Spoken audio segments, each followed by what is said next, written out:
തൃശൂർ ജില്ലയിലെ കയ്പമംഗലം നിയമസഭാ മണ്ഡലത്തെ പ്രതിനിധീകരിക്കുന്ന ഇ.ടി. Tyson master MLA. എന്ന നിലയിൽ ശ്രദ്ധേയമായ പ്രവർത്തനങ്ങളാണ് കഴിഞ്ഞ 10 വർഷക്കാലം നടത്തിയത്. കയ്പമംഗലം മണ്ഡലത്തിന്റെ മുഖച്ഛായ മാറ്റിയ നിരവധി വികസന പ്രവർത്തനങ്ങൾക്ക് അദ്ദേഹം നേതൃത്വം നൽകി. ജനങ്ങളോടൊപ്പം ചേർന്ന് പ്രവർത്തിക്കുന്ന ശൈലി പിന്തുടരുന്ന ജനപ്രതിനിധിയാണ് ടൈസൺ മാസ്റ്റർ. അധ്യാപകനായി സേവനമനുഷ്ഠിക്കുമ്പോൾ മാതൃകാ അധ്യാപകനായ അദ്ദേഹം ഏവർക്കും പ്രിയങ്കരനായ ടൈസൺ മാസ്റ്ററായി. ചെറുപ്പം മുതൽ സാമൂഹിക പ്രവർത്തനങ്ങളിൽ സജീവമായിരുന്ന അദ്ദേഹം പിന്നീട് CPI പ്രവർത്തകനായി രാഷ്ട്രീയ രംഗത്ത് ഇടം പിടിച്ചു. പ്രാദേശിക തലങ്ങളിൽ വിവിധ സംഘടനകളിലും പാർട്ടി ഘടകങ്ങളിലും നേതൃത്വ പദവികൾ വഹിച്ച ഇ.ടി. ടൈസൺ മാസ്റ്റർ 2021 നിയമസഭാ തിരഞ്ഞെടുപ്പിൽ കയ്പമംഗലം നിയോജക മണ്ഡലത്തിൽ നിന്ന് മത്സരിച്ച് വിജയിച്ച നിയമസഭാ അംഗമായി. നിലവിൽ കേരള നിയമസഭയിൽ കയ്പമംഗലം മണ്ഡലത്തെ പ്രതിനിധീകരിക്കുന്ന അദ്ദേഹം കയ്പമംഗലം മണ്ഡലത്തിൽ വിദ്യാഭ്യാസം, ആരോഗ്യം, അടിസ്ഥാന സൗകര്യ വികസനം തുടങ്ങിയ മേഖലകളിൽ നിരവധി പദ്ധതികൾ നടപ്പിലാക്കുന്നതിന് അദ്ദേഹം നിർണായക പങ്കുവഹിച്ചു. നാട്ടിലെ വിദ്യാഭ്യാസ സ്ഥാപനങ്ങൾക്കും വിദ്യാർത്ഥികൾക്കും പിന്തുണ നൽകുന്ന പ്രവർത്തനങ്ങൾക്കും നേതൃത്വം നൽകിയിട്ടുണ്ട്. ജനങ്ങളുമായി നേരിട്ടുള്ള ബന്ധം പുലർത്തുന്ന വികസന പ്രവർത്തനങ്ങളിൽ സജീവമായി ഇടപെടുന്ന നേതാവെന്ന നിലയിൽ ഇ.ടി. Tyson master ശ്രദ്ധേയനാണ്. ഇത്തവണ പറവൂരിൽ നിന്നും അദ്ദേഹം ജനവിധി തേടുമ്പോൾ പറവൂരിന്റെ മുടങ്ങിപ്പോയ വികസന സ്വപ്നങ്ങൾ പൂർത്തിയാക്കാൻ ടൈസൺ മാസ്റ്റർക്ക് കഴിയുമെന്ന് പറവൂരിലെ വോട്ടർമാർ പ്രതീക്ഷിക്കുന്നു.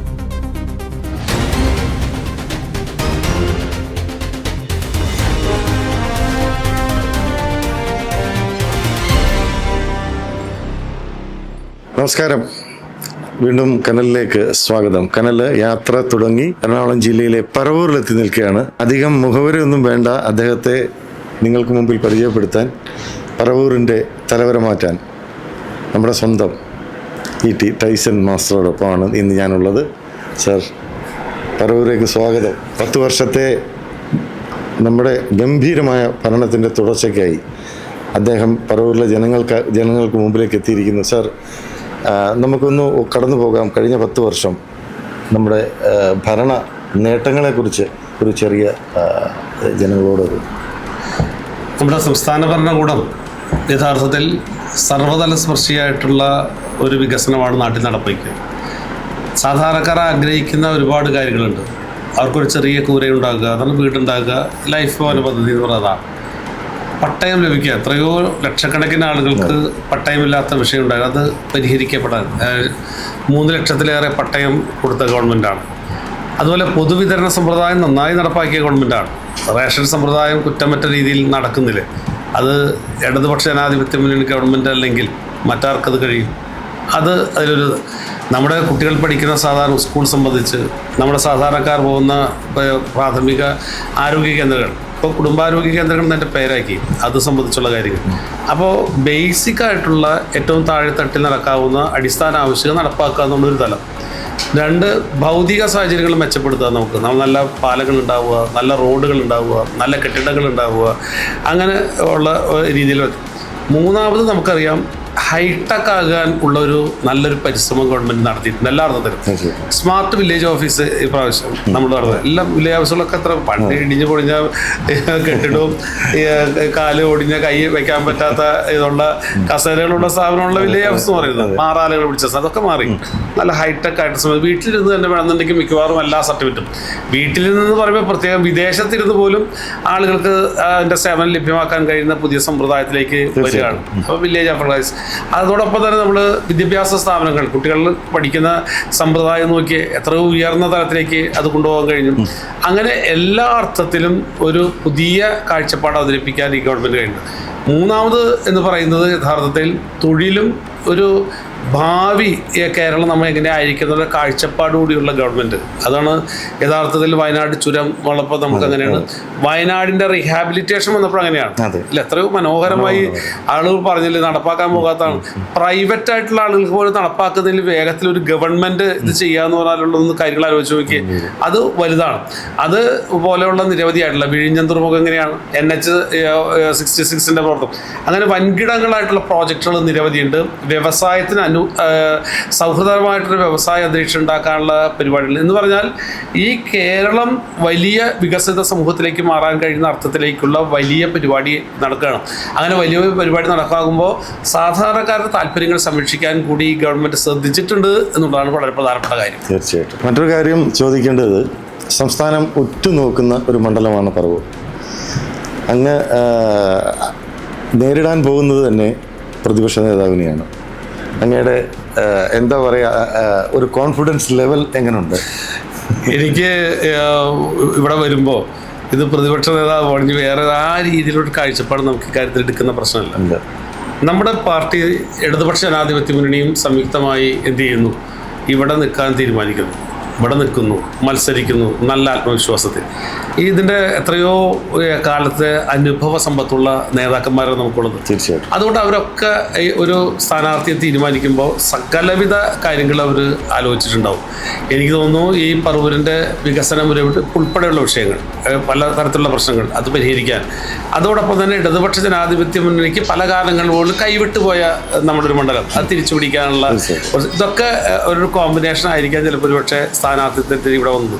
അതുകൊണ്ട് വളരെ സന്തോഷം. ഈ മുന്നണി നമ്മുടെ നേതാക്കന്മാർ എല്ലാവരും ഒറ്റക്കെട്ടായി ഈ സ്ഥാനാർത്ഥിത്വം സംബന്ധിച്ചുള്ള അതിനുശേഷമുള്ള പ്രവർത്തനത്തിൽ ഏർപ്പെടുന്നുണ്ട്. വിജയം നമുക്ക് സമ്മാനിക്കുമെന്നാണ്. തീർച്ചയായിട്ടും. അങ്ങ് പറവൂരിലേക്ക് കാലുകുത്തുമ്പോൾ അങ്ങ് ഇപ്പോൾ യാത്ര തുടങ്ങിയിട്ട് ഇത്രയും ദിവസമാകുന്നു. ഈ പറവൂർ മണ്ഡലത്തിലെ ഒരു വികസന മുരടിപ്പ് അങ്ങ് അത് ശ്രദ്ധിച്ചിട്ടുണ്ടോ? അങ്ങയുടെ ഒരു കാഴ്ചപ്പാടിൽ ഇത്ര മതിയായിരുന്നോ പറവൂരിന്? ഞങ്ങൾ പറയുന്ന മുദ്രാവാക്യം തന്നെ, മുന്നണി വയ്ക്കുന്ന മുദ്രാവാക്യം തന്നെ പ്രത്യേകതയുണ്ട്. എന്താ മുദ്രാവാക്യം? കേരളം മാറിയിട്ടുണ്ട്, അതിനൊപ്പം പറവൂർ മാറിയിട്ടില്ല എന്നാണ്. പറവൂർ മാറിയിട്ടില്ല, അത് മാറിയിട്ടില്ല എന്ന് പലപ്പോഴും വേണമെങ്കിൽ അപ്പുറത്ത് നിൽക്കുന്ന ആളുകൾ എന്നൊക്കെ പറയുമല്ലോ. നമ്മളൊരു രാഷ്ട്രീയം UDF, LDF, BJP എന്നൊക്കെ നമ്മൾ കാണുമല്ലോ. ഇപ്പോൾ അവർ പ്രതിനിധാനം ചെയ്യുന്ന ആളുകൾ ഉൾപ്പെടെ അവർക്ക് ചോദിച്ചാൽ അവർ പറയും വേണ്ടത്ര വികസനം വന്നിട്ടില്ല പറവൂരിനാണ്. അതങ്ങനെയാണ് കാഴ്ച. അതെന്തൊക്കെയുണ്ട്? ഇവിടെ ഒരു നല്ല താലൂക്ക് ആശുപത്രി ഉണ്ടോ? നല്ല താലൂക്ക് ആശുപത്രി വേണ്ടേ? നല്ല താലൂക്ക് ആശുപത്രി എല്ലാ സ്ഥലത്തും ആയി ഇവിടെ എന്താ ഇല്ലാത്തത്? നല്ലൊരു കോർട്ട് കോംപ്ലക്സ് വേണ്ടേ? അപ്പുറത്ത് മനോഹരമായ കോർട്ട് കോംപ്ലക്സ് ആക്കാൻ പറ്റുന്ന എല്ലാം ഉള്ളതാണ് നമ്മുടെ പറവൂര്. പക്ഷെ എന്താ അതില്ലാതെ പോയത്? ഞങ്ങൾ സംയുക്തമായിട്ട് അവിടെ ചെന്നപ്പോൾ കുഴിയിൽ വീണ ഒരാൾ കൈ പ്ലാസ്റ്ററോ അതാണ്ട് കിട്ടുന്ന ആളാണ് ഞങ്ങളോട് മതി. അവിടെ ഇവിടെ ഒരു കുഴി ഉണ്ട്, അതിപ്പോൾ വീണുപോയതാണ്. മഴ പെയ്തപ്പോൾ ആ കുഴിയും വെള്ളം കൂടെ ഇപ്പോൾ കണ്ടില്ല എന്നാണ് പറയുന്നത്. അങ്ങനെ പറയുന്നു. അപ്പോൾ അത് സംബന്ധിച്ച് അവിടെ ഒരു സബ് ട്രഷറി ഓഫീസ് വീണിട്ട് നാളെത്ര ഇടിഞ്ഞൊളിച്ച് വീണിട്ട് 8 കൊല്ലം പോലെ എന്ന് പറയുന്നു. കുറേ സമയത്ത് ഞാറക്കലോ മറ്റോ പ്രവർത്തിച്ചെന്ന് പറയുന്നു. ഇപ്പോൾ തിരിച്ച് വീണ്ടും ഏതോ ഒരു ഗസ്റ്റ് ഹൗസിൻ്റെ ഭാഗമായിട്ട് വന്നിട്ടെന്ന് പറയുന്നു. എന്തായാലും അതിന് വേണ്ടത്ര ഒരു മെച്ചപ്പെട്ട ഒരു കെട്ടിടം അതിനെ സംബന്ധിച്ചുണ്ടായില്ല. അപ്പുറത്ത് പുത്തൻവേലിക്കര വളരെ പ്രധാനപ്പെട്ടാണ് അവിടുത്തെ കുടിവെള്ള പ്രശ്നം സംബന്ധിച്ചുള്ള ആളുകളുടെ വിഷയം അവിടുത്തെ പ്രധാനമാണ്. നേരെ ഇപ്പോൾ വരാപ്പുഴ പോയിട്ടുണ്ടെങ്കിൽ അവിടുത്തെ മാർക്കറ്റ് സംബന്ധിച്ചുള്ള പ്രശ്നം എന്ന് പറഞ്ഞാൽ ഓരോ പ്രദേശത്തും വലിയ ഗൗരവപ്പെട്ട വിഷയങ്ങൾ ഉണ്ടാകുന്നു. ഞങ്ങൾ എല്ലാ വിഷയങ്ങളും തീരുവരെ MLA വന്നാലൊന്നും കാഴ്ചപ്പാടുള്ള ആളൊന്നുമല്ല കേട്ടോ. പക്ഷേ മെയിൻ പരിപാടികൾ തീർക്കാൻ കഴിയുന്ന തരത്തിലേക്കുള്ള ഫണ്ട് റേസ് ചെയ്യാൻ കിഫ്ബി ഉൾപ്പെടെയുള്ള പല സംവിധാനങ്ങളുള്ള സമയത്ത് എന്തുകൊണ്ട് ഇവിടെ അങ്ങനെ കഴിഞ്ഞില്ല, അല്ലെങ്കിൽ അതിനു വേണ്ടിയുള്ള ശ്രദ്ധ കൊടുത്തില്ല എന്നുള്ളത് ഞങ്ങളെ സംബന്ധിച്ച് അത്ഭുതകരമായ കാര്യമാണ്. അങ്ങനെ ചെയ്യാൻ എന്തുകൊണ്ട് പറ്റിയില്ല എന്നുള്ളത്. അതുകൊണ്ട് നല്ലവണ്ണം ഈ നാട്ടിൽ അനുഭവിക്കുന്ന പ്രശ്നങ്ങൾക്ക് പരിഹാരം ഉണ്ടാക്കേണ്ടത് ഉണ്ട് എന്ന ഒരു കാഴ്ചപ്പാട് ഞങ്ങൾക്കുണ്ട്. തീർച്ചയായിട്ടും. അനുഭവം ഞാൻ പങ്കുവെക്കുകയാണെങ്കിൽ തോൽവി അങ്ങ് അറിഞ്ഞിട്ടില്ല എന്ന് തന്നെ ഞാൻ പറയട്ടെ ജീവിതത്തിൽ. അതുകൊണ്ട് പാർട്ടി ഏൽപ്പിച്ച ഈ വലിയൊരു യുദ്ധം എന്ന് തന്നെ നമുക്ക് പറയാം ആണല്ലോ. അങ്ങൊരു മണ്ഡലത്തിൽ നിന്ന് ഇങ്ങോട്ടേക്ക് വരികയാണ്. അവരോട് അല്ലെങ്കിൽ അവരുടെ മനസ്സ് അങ്ങ് എങ്ങനെയാണ് നോക്കിക്കാണുന്നത്? പാർട്ടിയാണ് എല്ലാം നമ്മളെ ഏൽപ്പിക്കുന്നതെങ്കിലും അങ്ങയോടുള്ള ഞാൻ സൂചിപ്പിച്ച അങ്ങയോടുള്ള സ്നേഹം ജനങ്ങൾക്ക് ഒരു വല്ലാത്തൊരു യഥാർത്ഥത്തിൽ ഭയങ്കര രീതിയിൽ ഉള്ളൊരു വികസന കാര്യങ്ങളോ മറ്റും നടപ്പാക്കിയ ഒരാളെന്നുള്ളത് ഒന്നും എൻ്റെ മനസ്സില്ല. പക്ഷെ ഒരു കാര്യം പറയാം, ഏറ്റവും സാധാരണക്കാരാളും ഏതൊരാൾക്കും സമീപിക്കാവുന്ന ആളാണ് ഞാൻ. അവരോട് വിഷമങ്ങൾ പറയാവുന്ന ആളാണ്. പലപ്പോഴും എൻ്റെ വീടുകളിൽ വന്ന നിരവധിയായിട്ടുള്ള ആളുകൾ പറയുന്നത് വളരെ ചെറിയ വിഷയം തുടങ്ങിയാണ്, വലിയ വിഷയങ്ങളൊന്നും ആയിക്കൊള്ളുന്നില്ല. ഏത് വിഷയത്തിനും നമ്മൾ അവരെ കൃത്യമായിട്ട് പരിഗണിക്കും, കഴിയാവുന്ന സഹായങ്ങൾ ചെയ്യും. ഇതാണൊരു അതുകൊണ്ട് അവരിൽ ഒരാളാകുക എന്നുള്ളതാണ് പ്രധാനം. അതെനിക്ക് എൻ്റെ പഠനത്തിൽ നടത്തുന്നുണ്ട്. ഞാൻ പറയുന്നത് ഇത്തിരി കടന്ന കൈയാണെന്ന് വിചാരിച്ചു പോയെന്ന് പറയും. ഇപ്രാവശ്യം ഞങ്ങളൊക്കെ തീരുമാനിച്ചത് 2 ടൈമായല്ലോ, ഇനി നമ്മൾ വലിയ പരസ്യമൊന്നും കൊടുക്കാതെ തെരഞ്ഞെടുപ്പ് നേരിടണമെന്നാണ്. എന്ന് പറഞ്ഞാൽ അന്ന് എൻ്റെ മണ്ഡലമാണെങ്കിൽ നമുക്കൊരു നല്ലൊരു നോട്ടീസ് മാത്രം മതി. അത് കഴിഞ്ഞിട്ട് ഫ്ലെക്സ് ബോർഡോ മുതലെഴുത്തോ ബാനറോ ഒന്നും വേണ്ടെന്നാണ് അവർ വേണ്ടാന്ന് തന്നെയാണ് അത്. അപ്പോൾ ഞങ്ങളന്ന് വെറുതെ തമാശക്കിന് ഇത് ഇപ്പോൾ ആൾക്കാർ പറഞ്ഞു അങ്ങനെ ചെയ്യാൻ പാടില്ല ഞാൻ അങ്ങനെ ചെയ്ത് പോകണം. അങ്ങനെ ഓരോ വീട്ടിലെ ചെറിയ കുട്ടികളെ ഉൾപ്പെടെയുള്ള നമുക്കറിയാവുന്ന ഒരു സാഹചര്യം അവിടെ സൃഷ്ടിക്കപ്പെട്ടിട്ടുണ്ട്. അത് തന്നെയല്ല, വളരെ അത്ഭുതകരമായിട്ട് പറയട്ടെ, അവിടെ ഒന്നും ഒരു സങ്കുചിതമായ രാഷ്ട്രീയ ബോധത്തിൽ നിന്ന് ഒരു വികസന പ്രവർത്തനത്തിനും കാര്യങ്ങളൊന്നുമില്ല. വളരെ വല്ലതിലും റയർ വന്നിട്ടുണ്ടാവും. ബാക്കിയുള്ളതിനൊന്നും ആളുകൾ അങ്ങനെ കൂട്ടായി നിന്ന് തന്നെയാണ് ഉള്ളൊരു ശ്രമം നടത്തിയത്. അവർ നന്നായി സഹകരിച്ച് തന്നെയാണ് ഞങ്ങൾ കാര്യങ്ങൾ മുമ്പോട്ട് വരുന്നത്. അതുകൊണ്ട് എൻ്റെ ആയിട്ടുള്ള എല്ലാവരുടെയും ഒരു പൂർണ്ണമായിട്ടുള്ള പിന്തുണ കിട്ടി എന്നുള്ള ഇതാണ്. അതുകൊണ്ട് വലിയ സ്നേഹം കിട്ടിയ ഒരു പ്രദേശമാണ് കയ്പമംഗലം എനിക്ക്. തീർച്ചയായിട്ടും ഒരു കമ്മ്യൂണിസ്റ്റുകാരൻ എങ്ങനെ ആകണം എന്നുള്ളതിന് ഏറ്റവും വലിയൊരു ഉദാഹരണമാണ് മാഷ്. മാഷിൻ്റെ ഓരോ കാര്യങ്ങളും നമ്മൾ അറിയുമ്പോൾ ഇപ്പം പറവൂർ എന്ന മണ്ഡലത്തിന് ഒരുപാട് പ്രത്യേകതകളുണ്ട്. ഞാൻ വീണ്ടും റിപ്പീറ്റ് ചെയ്ത് ചോദിക്കുന്നില്ല. അതുകൊണ്ട് ജനങ്ങളൊരു മാറ്റം ആഗ്രഹിക്കുന്നു എന്ന് തന്നെ നമ്മൾ പുറത്ത് സാധാരണ ജനങ്ങളുമായിട്ട് ഇൻറ്ററാക്ട് ചെയ്യുമ്പോൾ മനസ്സിലാവുന്നു. അവരെല്ലാവരും കാത്തിരിക്കുകയാണ്, ഇലക്ഷൻ്റെ ദിവസത്തിനെങ്കിലും കാത്തിരിക്കുകയാണ്. അതുകൊണ്ട് പ്രത്യാശയോടാണ് മാസ്റ്റർ നോക്കിക്കാണുന്നത്. അപ്പോൾ മൂന്നാം പിണറായി സർക്കാരിന് വേണ്ടി കാത്തിരിക്കുന്ന ജനങ്ങൾ എന്താണ് അവസാനമായിട്ട് ജനങ്ങളോട് അങ്ങക്ക് പറയാൻ? എനിക്ക് പറയാനുള്ളത്, നമുക്ക് വികസനത്തിലൊരു പുതിയ അല്ലെങ്കിൽ ഒരു നവകേരളം സൃഷ്ടിക്കാനുള്ള പരിശ്രമത്തിന് ആക്കം കൂട്ടണമെങ്കിൽ നമുക്ക് ഗവൺമെൻറ് ഉണ്ടായേ മതിയാവും. മാത്രമല്ലല്ലോ, ഇന്ത്യയിൽ നടക്കുന്ന എല്ലാത്തരം നമുക്ക് എതിരായിട്ടുള്ള കോർപ്പറേറ്റ് താല്പര്യങ്ങൾ സംരക്ഷിക്കാനുള്ള ശ്രമങ്ങൾ നടക്കുന്നു. വർഗീയമായിട്ടുള്ള രീതിയിൽ ആളുകൾ ചിന്തിക്കുന്നു. പലതരത്തിലുള്ള അസ്വസ്ഥതകൾ ഉണ്ടാകുന്നു.